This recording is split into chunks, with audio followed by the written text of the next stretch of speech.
ನಮಸ್ಕಾರ. ಸಹಕಾರಿ ಟಿವಿ ಮೊದಲು ಮಾನವನಾಗು ವಿಶೇಷ ಸುದ್ದಿ ಸಮಾಚಾರಕ್ಕೆ ಸ್ವಾಗತ. ನಾನು ಉಮಾ. ಮೊದಲಿಗೆ ಹೆಡ್ಲೈನ್ಸ್. ಕೆಎಂಎಫ್ ಅಧಿಕಾರಿಗಳು ಹಾಗೂ ಸಿಬ್ಬಂದಿಯ ಬೇಡಿಕೆಗೆ ಮಣಿದ ಸಹಕಾರ ಇಲಾಖೆ. ಕರ್ನಾಟಕ ರಾಜ್ಯ ಸಹಕಾರಿ ಹಾಲು ಉತ್ಪಾದಕರ ಮಹಾಮಂಡಳ ಕೆಎಂಎಫ್ ಅಧಿಕಾರಿಗಳು ಮತ್ತು ಸಿಬ್ಬಂದಿಯ ಬೇಡಿಕೆಗೆ ಮಣಿದಿರುವ ಸಹಕಾರ ಇಲಾಖೆಯು 7ನೇ ವೇತನ ಆಯೋಗದ ವರದಿ ಪ್ರಕಾರ ವೇತನ ಹಾಗೂ ಇತರೆ ಸೇವಾ ಸೌಲಭ್ಯಗಳ ಜಾರಿಗೆ ಸಮ್ಮತಿಸಿದೆ.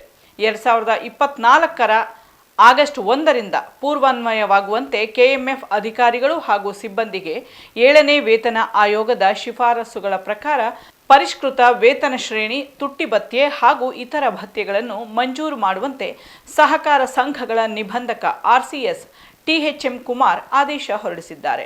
7ನೇ ವೇತನ ಆಯೋಗದ ಜಾರಿಗೆ ಆಗ್ರಹಿಸಿ ಕೆಎಂಎಫ್ ಮತ್ತು ಅದರ ವ್ಯಾಪ್ತಿಯ 15 ಜಿಲ್ಲಾ ಒಕ್ಕೂಟಗಳ ಅಧಿಕಾರಿಗಳು, ಸಿಬ್ಬಂದಿಯು ಫೆಬ್ರವರಿ 1ರಿಂದ ದೈನಂದಿನ ಕಾರ್ಯಚಟುವಟಿಕೆಗಳನ್ನು ಸ್ಥಗಿತಗೊಳಿಸಿ ಅನಿರ್ದಿಷ್ಟಾವಧಿ ಮುಷ್ಕರ ನಡೆಸಲು ಮುಂದಾಗಿದ್ದರು. ಬಳಿಕ ಕೆಎಂಎಫ್ ಅಧ್ಯಕ್ಷ ಭೀಮಾನಾಯ್ಕ ಅವರು ಮುಖ್ಯಮಂತ್ರಿಗಳು ಹಾಗೂ ಸಹಕಾರ ಇಲಾಖೆ ಸಚಿವರೊಂದಿಗೆ ಚರ್ಚಿಸಿ ಬೇಡಿಕೆ ಈಡೇರಿಸುವ ಭರವಸೆ ನೀಡಿದ್ದರು.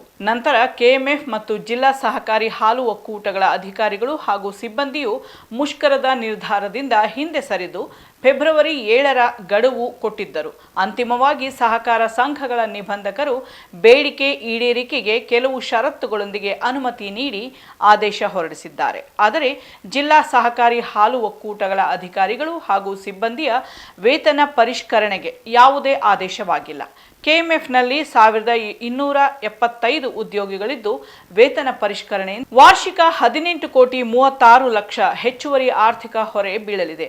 ಸಿಬ್ಬಂದಿಯ ವಾರ್ಷಿಕ ವೆಚ್ಚವು 173 ಕೋಟಿ ರು ಆಗಲಿದೆ. ಇದರಿಂದ ಕೆಎಂಎಫ್ಗೆ ಆರ್ಥಿಕ ನಷ್ಟವಾಗದಂತೆ ವಹಿವಾಟನ್ನು ಗಣನೀಯವಾಗಿ ಹೆಚ್ಚಿಸಬೇಕು. ಅಗತ್ಯ ಮತ್ತು ಅನಗತ್ಯ ವೆಚ್ಚಗಳಿಗೆ ಕಡಿವಾಣ ಹಾಕಬೇಕು. ಹೊರಗುತ್ತಿಗೆ ಸಿಬ್ಬಂದಿ ಸಂಖ್ಯೆಯನ್ನು ಹೆಚ್ಚಿಸುವಂತಿಲ್ಲ ಹಾಗೂ ಹಾಲಿ ಹೊರಗುತ್ತಿಗೆ ಸಿಬ್ಬಂದಿಯನ್ನು ಕೆಲಸದಲ್ಲಿ ಮುಂದುವರೆಸಲು ಸಹಕಾರ ಇಲಾಖೆಯು ಮೀಸಲಾತಿ ನಿರ್ದೇಶನ ಪಾಲಿಸಬೇಕೆಂದು ಆದೇಶದಲ್ಲಿ ತಿಳಿಸಲಾಗಿದೆ. ಆತ್ಮೀಯ ಸಹಕಾರಿ ಬಂಧುಗಳೇ, ಇದು ಸಹಕಾರಿ ಟಿವಿ, ನಿಮ್ಮ ಟಿವಿ. ದಯವಿಟ್ಟು ರಾಜ್ಯದ ಎಲ್ಲ ಸಹಕಾರಿಗಳು ಇದರ ಸಬ್ಸ್ಕ್ರೈಬ್ ಆಗಿ ಇದರ ಶೇರನ್ನು ಪಡೆಯಿರಿ. ಸಹಕಾರಿ ಟಿವಿಯನ್ನು ರಾಜ್ಯಾದ್ಯಂತ ವಿಸ್ತರಿಸೋಣ, ಪಸರಿಸೋಣ. ಅದಕ್ಕಾಗಿ ತಮ್ಮೆಲ್ಲರಲ್ಲಿ ನಾನು ಮನವಿಯನ್ನು ಮಾಡಿಕೊಳ್ತಾ ಇದ್ದೀನಿ. ಆದಷ್ಟು ಬೇಗ ತಾವೆಲ್ಲರೂ ಇದರ ಸಬ್ಸ್ಕ್ರೈಬ್ ಆಗಿ ಮತ್ತು ಸದಸ್ಯರಾಗಿ. ಇಲ್ಲಿಯವರೆಗೂ ಸುದ್ದಿ ಕೊಟ್ಟಿದ್ದು ನಾನು ಉಮಾ. ನೋಡ್ತಾ ಇರಿ ಸಹಕಾರಿ ಟಿವಿ, ಮೊದಲು ಮಾನವನಾಗು. ನಮಸ್ಕಾರ.